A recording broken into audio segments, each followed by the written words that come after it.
puppets are for the kids, but I think everybody loves puppets. So I use them a lot in our education programs. And so I know, I like I said, I've decided you're never too old for a puppet. So if I'm offending anyone, just turn away. But yes, so this is a male. He's got the antlers. And it's kind of neat. I've got some antlers here, and I can pass them around for you guys. So this is an antler because just the males have them, and they shed them usually around Christmas time. So this one's naturally shed. So you can see here it's got that little bump.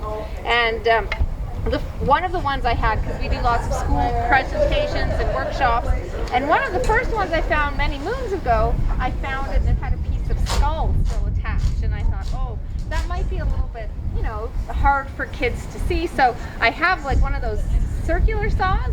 So I buzzed it so it's smooth. But you know the smell of hair burning? That's what that smelled like. So I was so happy to find one that was naturally shed.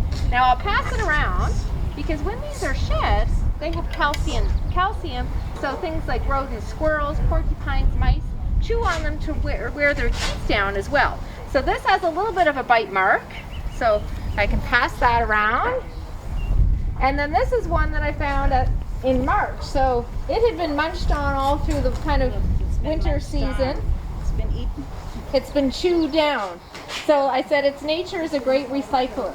So this one, it's a little bit of chewing on it, and this one's really like big time.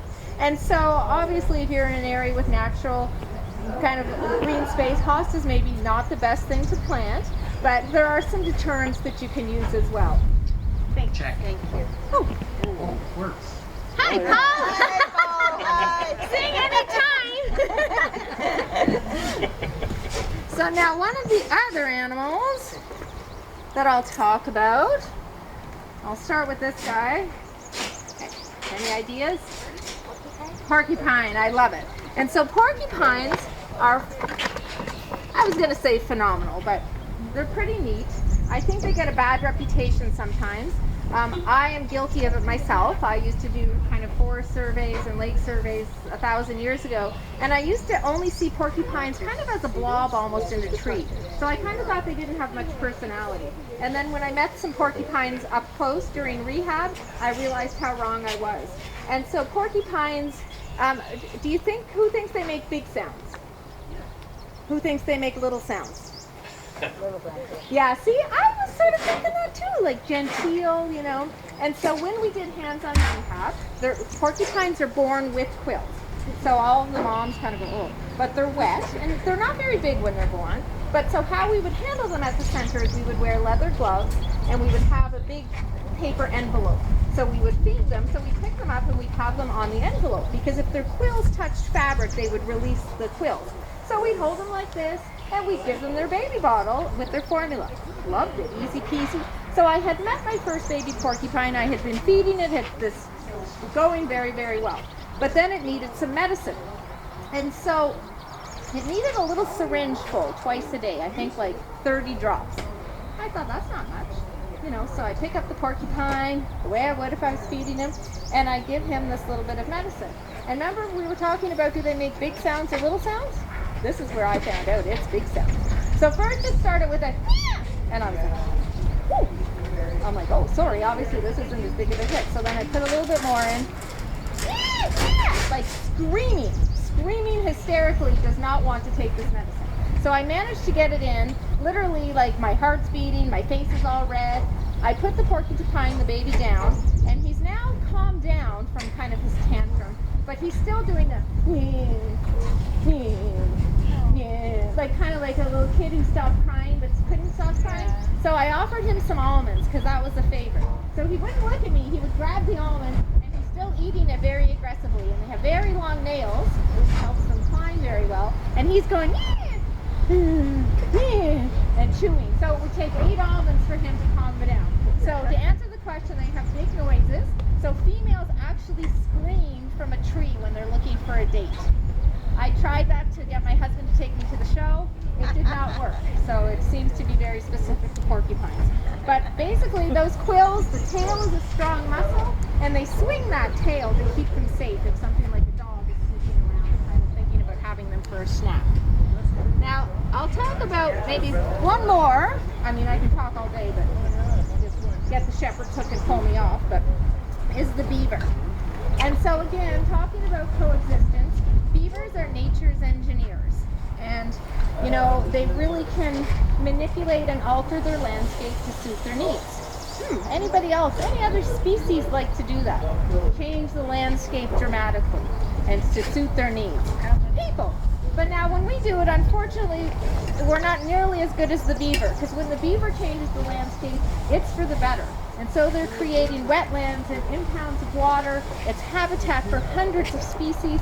It helps filter the water. It cleans the water for us. It helps in times of drought. It helps prevent flooding. So they really are kind of an eco-warrior. But the fact that they can outsmart us, of course, makes us have a huge appreciation for them, right? Well, we have a huge appreciation. Most people found this because they're frustrated, because they're saying, well, they cut down trees. They made, you know, they flooded my road. And so when we talk about coexistence, it's not saying, yes, put up with, you know, the road being flooded. It's trying to find ways to kind of coexist. And so with beavers, there's a huge amount of things like wrapping trees, for example, or flow devices around culvert protection devices, so the road's crew then doesn't have to worry about the road flooding. The beaver can still live there and have the water, and we get all of those benefits of the beaver. So that's kind of, we work with lots of homeowners, lots of community groups, and right now, for a long time, but right now we're working to kind of on a renewed wildlife strategy for the city of Ottawa, because the way we're handling our efforts to coexist really isn't working. It's broken for sure. Are they mainly nocturnal, these guys? They're active more in the evening, for sure. And so this is kind of a beaver food tree. And so this is a piece of wood that, I always say a tree, but it's not a tree anymore, that a beaver cut down. And so beavers cut down a tree, and they use everything for that tree. We get lots of calls, and we would have people say, well, the beaver cut down 3 trees on my property. And again, I love trees as well, and I understand that you'd be concerned, but I thought, I wish that people were concerned when people cut down as many trees, because that never seems to be, you know, we clear cut, you know, here's a good example. 25,000. Yeah, and nobody, it's like, oh, well, that's for people and that's for development. But it's kind of the telltale sign when beavers chew is this kind of wedged, you can kind of see how it's chiseled away. Now the beaver was very kind that he also cleared off all the bark for me. So these, it kind of eats it almost like corn on the cob, and they eat the underlay. So they use it for food, they'll eat the leaves, then they use this for building their house, which is the lodge, and then they use it for building a dam. And so a dam is kind of like a plug in the bathtub. So when beavers hear or feel water running, their instinct is to dam and stop it. And I kind of say it's like me with a piece of chocolate cake. If I see it, my instinct is to eat it. Like it's kind of just natural. You can tell me not to eat it, but I'm still going to do it. So with the beavers, they are that busy beaver kind of analogy is phenomenal. They work and work and work, and they maintain that dam. It's really a full-time job. Now in the winter, they're not hibernators, but in the fall, they put a food cache down. So if you ever see a lodge, whether it's a bank lodge or just a lodge in the pond, in the fall, you'll notice kind of a pile of sticks next to it. And what they do is they stockpile for the winter. They put their favorite species of trees at the bottom, and then the not so desirable at the top. And what they can do is they swim under the ice, and they can just come from their lodge and they can get this food source. So it's kind of like their deep freeze. So I'll leave this out. And I also have some porcupine quills. And so these are kind of baby porcupine quills. Oh, I left you with the antler. Sorry. I left you with the antlers. So then this is teenager. And then this is grown up. Wow. Those are big. They are pretty big. And so basically porcupines, just like in our hairbrush, there's some hair that naturally falls out. So they shed some quills. So basically when you would have them, when you go to clean up their cage, there would just be quills. But look how tiny, the little baby. Yeah, so porcupines, like I said, are great climbers. So a good place to find them is up in trees. Now, I'm going to talk about a couple more. One I'm going to talk about is everybody's favorite, skunks. They should be our favorites. But basically, all of these animals, when we did rehab many moons ago, we would see about 1,200 animals each year, and generally we'd see about 20 to 24 different species. And so I am not from Ottawa. I've been working at the center for 25 years, but when I moved here, I thought, well, urban, like it's a big city, how much wildlife could be in it? And it's spectacular. And we're also kind of a sleepy town, so the nocturnal animals like skunks and raccoons and foxes, like we go to sleep at 10 o'clock, and Carling Avenue is a whole different place. Like the wildlife wakes up and it's like ready to party. And so one of the things with skunks, they can spray. It's a very effective way for them to do that. But I'm just looking for one thing in my, I feel like Mr. Dressup with his tickle trunk. Some of us must be old enough to remember Mr. Dressup. Yes. Or Mary Poppins, I guess. She's timeless. And so basically, lots of skunks in pretty much every part of the city, out mostly in the evening. Now, skunks are very laid back. When you have the power to spray, you kind of know it. So they aren't very, they're paying attention usually to eating. So they've got that little nose stuck to the ground, and they're digging, and they eat things like grubs, and they eat slugs, and they eat all kinds of different bugs. So that's what they're tooling around in the backyard thinking of. And so if something like a dog kind of sneaks up on them, the skunk won't spray right away. He generally gives a warning. So generally this is kind of like a happy skunk. And when the tail gets big and poofy, this is not so happy. So that's one warning. Then they stomp their feet. Then they turn around and show you the backside. I've probably talked to like thousands and thousands of people about wildlife. Never yet have I met somebody who said, yes, I've seen that and I thought I should go in and have a better look. So basically people kind of generally go in the other direction. Dogs, unfortunately, there's something about this that they're thinking, I need a better look. So dogs get sprayed, but what we tell people is just make some noise, turn the light on before you let the dog out, especially at night. Now, another common is skunks in window wells. Again, they're sniffing and they're walking and boom, now they're in a window well. So it's good to put a little fence. 2 years ago, I went to, a woman had some baby skunks in her window well. She took a picture, and typically what we tell people is when this happens is put a board with maybe a towel secured to it on an angle, and they'll climb out. And so after she did this, and after the evening and the next morning, she said, they're still there. It's a very deep window well. So I said, well, we don't have a wildlife response, but if ever we can go out to help, we will. So I said, I'll come out and I'll go into your window well and I'll just scoop the babies out of the window well. And so the window well was very deep. It was probably up to my waist. And so I get in the window well, and there's a pile of little babies in the corner, and I have my little butterfly net, and I start scooping. And the skunks can pretty much spray right away, but again, I was being pretty quiet and pretty gentle. So I'm scooping, I get one scoop full out, I look, who else is in there? Not just babies. Mom is in there too. And I'm like, oh, in for a dime, in for a dozen. So then I scoop Mom too in this butterfly net, and it's like bending. I get her, then I have one more scoop of babies. They all run under her fence, and she was happy, and she said she'd put up a temporary fence just to make sure that they didn't fall in again. And then the next day she phoned back and she sent me pictures of the fence, and she said, but another one managed to climb over the fence and is back in the window well. And I'm thinking, well, this doesn't make any sense. So I said, well, I'll come back. So I drive back, it's in Barrhaven. Here in the bottom, Mom, because they're great burrowers, had dug, I guess, in an attempt to get out. So she dug a little cave that was dead-ended, but one of the babies was hiding in there, because as soon as I got in, he ran in again, and I'm like, I could see the little tip of his tail, and I'm like, how am I going to get him out? Every time I get close, he goes in there. So I felt bad. I pulled him by the tail out of this little cave, and he's clawing on the ground, so I pulled him out enough just to get his tail between his legs, because they can't spray that way. And then I just lifted him on, and he ran and went and connected with Mom. So that little, all that effort, but making sure you have a little fence around your window well. The other campaign we have going on is called Lids Off for Wildlife. So everybody knows the ice cap and the McFlurry are both very bad culprits. So people leave this and they either litter or they put it in the recycle, but the lid's on and it has still some yummy stuff in it. Well, the skunk likes to stick his head in to try and get it, because they like McFlurries and ice caps too. But the problem is they're stuck.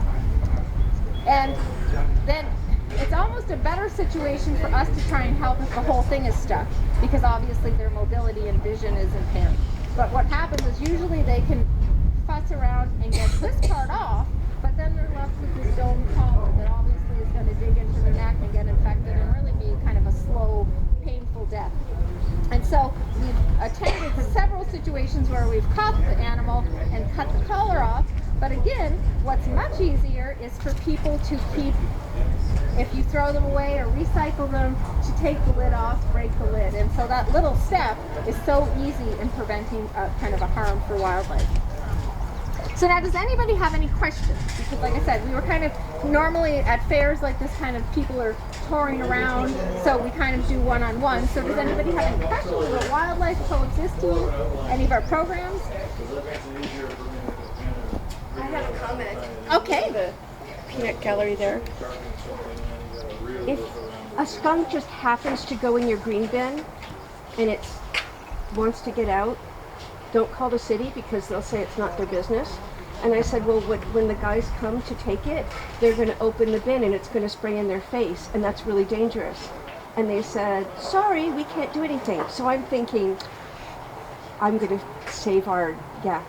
And I took a big piece of cardboard, put it in front of me, let the thing go. The skunk crawled out. He went for a little while. Then he looked at me, and then he came right back. And then he turned around and he sprayed me.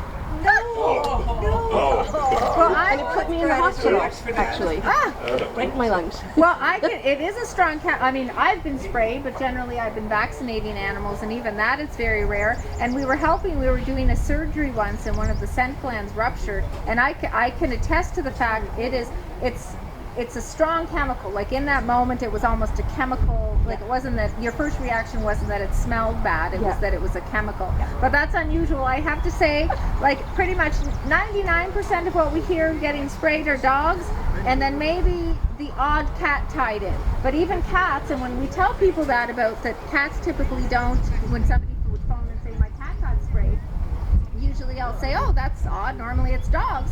And people will phone us and say their cats and skunks will almost play chase together. And the people that I say this to, they say, yes, my cat is very aggressive, so that makes sense. But I mean, we've watched them. Even there were some young raccoons at the center that were orphaned. Mom must have been picked, but they were big enough to be sort of independent. But we just thought, well, we'll put some dog kibble out for the raccoons just to help the babies along. And so the skunk was there eating and had the two kind of paws, and it's eating in the bowl. And we see the raccoon coming up, and we're watching outside the kitchen window at the center, and we're like, oh, raccoon, like just let the skunk have a snack here. So no, the raccoon is not passing up food. So he goes in and he reaches kind of around the skunk, and he takes a piece of kibble out. And I'm like looking at the skunks, totally, like they really are laid back. So that really is, like, I mean, and so we watch, and so then the raccoons now got two paws. Now the raccoon's got a foot in the bowl, and the skunk's still just eating, and then the raccoon sits in the bowl like a little Buddha and just is going like this, and then the skunk, he'd made no kind of attempt to kind of chase him off. So that's very, very, very abnormal. Now, generally with skunks or raccoons, because they're both nocturnal, so A, they'll sometimes get into containers, or B, sometimes they'll go into people's garages. I often see people leave their garage doors open a little bit at night, and I'm like, oh, don't do that. Because they smell the garbage or the green bin, they'll go in, sometimes they'll have a snack, and then what they'll do is they'll curl up and sleep. And so then in the morning they're discovered, and that's when we get the call that there's a raccoon or a skunk in the green bin, or they're curled up in my garage on the floor. And what we say is generally just leave them, because they're going to sleep all day, and then in the evening they're going to just be on their way. So leave the garage door open. You can sprinkle some flour in case they'll leave footprints. So maybe he was woke up on the wrong side of the bed, but was stuck in there for so long. But yeah, that's still unusual. So it was the story. And you're like, I should have left it for the city. Well, mind you, it wouldn't have been the garbage guy's fault, but yeah. No. So, how do you do to keep the squirrels out of your garden? Out of your garden? Well, Because they eat all your produce. Well, so squirrels getting into gardens, one of the things squirrels eat a lot are bulbs, so they like to dig and move things. So that's a kind of one of the squirrel issues we get a lot. So one of the things we say is if you're ever planting any bulbs, if you have a concern, I find it kind of exciting when, you know, I see a rogue tulip bulb pop up in the middle of my lawn, but is that you put welded wire so the tulips grow through the wire, but they can't dig down and get to the bulb. Now, eating your garden, a lot of like things like rabbits and groundhogs generally are the bigger culprit for kind of making quick work of a garden. And for those animals, there's some deterrent. So on our website, we've got a lot of information about coexisting for all species. Because when we did rehab, we had a hotline service. So we used to take calls, about 7,000 to 9,000 calls each year from people who are having conflicts, whether it was something eating your garden, something in your shed, something taking down your trees. And basically, we would talk to the people on the phone, we kept impeccable records, we'd walk them through what the issue was, the best way to handle it. Frequently, the issues are in the spring because it's a female looking for a safe place to have her babies. And when the babies are very small, it's safer to be close to us. We actually keep other predators away. And so what we always say is don't take an action in the spring, don't get a trap, because everybody thinks, oh, I'll just take it to Gatineau Park, it'll be happier there. And what we saw when we were doing rehab is most of the orphans that were coming to our center were created orphans, meaning somebody didn't realize but took mom and took her to the park or took her to Gatineau or where they used to camp, and then there was babies, and now, you know, there's baby squirrels hanging off their door and they're needing some assistance. And so we always say, well, don't take an action, you know, if it's a temporary situation in the spring, there's some type of, you know, whether it's shelter or food, and then once the babies are bigger, typically mom moves them, and then you can address whatever the attraction point. So if it's a shelter, then you can animal proof. So there's still going to be squirrels in the neighborhood, but they won't be living in, you know, your chimney or in your attic. And so, for sure, with your garden, I have a community that's been living in my backyard for many years. And I have a big walnut tree, for example, and that the walnuts, they never mature because they chop them down and then the storage shed is there where they're going to have their house for next year, you know, for the winter. And also they come into the house, into any crack, you know. Yeah, no, and on our website we have, under the animal proofing, we have places to look because there's definitely common access points and the correct kind of material to use to secure the area. Because again, they're rodents, so they're very good, like they're determined, they're chewers. And so it's important to use like the welded wire works very well as well. So we always say all of our caging out of welded wire mesh, and we have bears and river otters and squirrels and raccoons. So if it was good enough to keep them in, obviously it's strong enough to keep them out. So it's really important, because even with mice, like in the winter, our calls would go up, because in the fall, mice are looking for a nice warm place, and that's when they're coming into our homes. And it's almost impossible to keep mice from entering like in kind of the house in between the walls or in the attic, because they use such a tiny little spot. But it's much easier to prevent them from coming into your house proper, meaning in your living space. So there's some key places like under your sink, for example. Most of us, if we open our cupboard, you can see where the pipes are cut, and the space cut for the pipes is much more generous. So that, you know, if the mice are between your walls, and then it's very easy, especially if you keep your recycle or your garbage under your sink, then they have this little highway they can get in and can have a snack. But if you secure that with, it's called metal lace, it's also a welded wire material, and it's easy and it's pliable, and you secure that around the pipes, it's going to prevent them from coming into your house proper. But again, using the right materials are important, because a lot of people will use steel wool, for example, but the mice can kind of just chew the steel wool and kind of make it through. So all of that information is on our website. So we've got some newsletters, but we've got some cards as well. So there's lots of detailed information about all kinds of wildlife. Do you have information on winter as well? So I'm having a problem with rabbits in winter going and eating all the things. My raspberry canes, my burning bush, my maple trees, everything that they can get a hold of. Now, is it all rabbits? And it's funny because this will be, you can check this after, but now just watch, this one's a little loose, because sometimes like some of the girdling around is by different species, but for shrubs and things there's some netting, like definitely some like of the bird netting to kind of protect, like to wrap the area, but yeah, something like that. And there's a contact section on our website, so you can reach out and you can look at pictures and advise you best on. Because it's the